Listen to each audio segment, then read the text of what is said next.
Samantala, alamin po natin ang update kaugnay pa rin sa sinasagawang search and rescue operation sa Task Force Kalihim. May live report si John Consulta. John?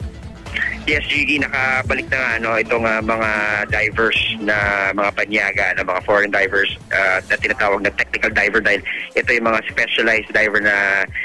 trained para sumisid sa napakalalim na mga areas. At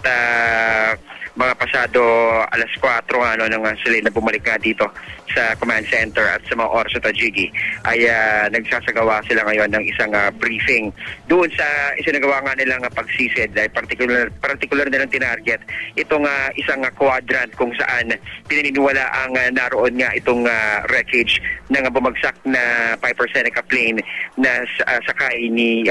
kung saan sakay itong si DLG Secretary Jesse Robredo at dalawang piloto niya. Sa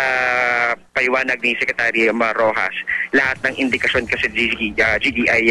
dito papunta itong bahaging wreckage ng aeroplanong ito dahil una nakita nga raw dito sa area ito itong flight manifest na na-recover kahapon at pati dito mga skid marks kung saan pinaniniwala ang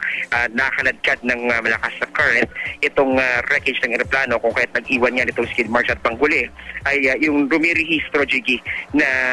sa kanilang mga sonar equipments kung saan ay nakakita sila ng mga objects na metal-like na pininiwala kaya ito raw yung mga dahilan kung bakit malakas ang kanilang kutob na ito na nga yung lugar na kanilang pilit na hinahanap itong mga nakaraang araw. Pero mabilis na nilinaw, Gigi, nitong ni Secretary Mar Rojas,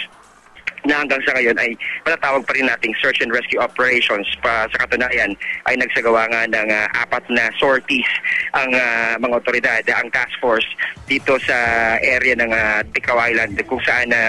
pilit ngang inikot itong mga lugar na posibleng napadpad ang mga debris o mga survivors nitong eroplano at patuloy din ang itong surface search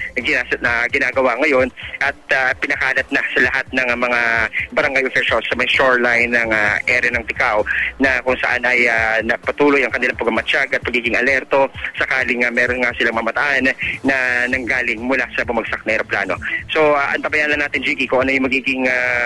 resulta nitong briefing na sinasagawa. Crucial briefing ng mga foreign divers sa mga miyembro ng task force ngayon sa dito pa rin sa bahagi pa rin ng Masbate sa command center ng task force. Yan muna rin, balik sa Gigi.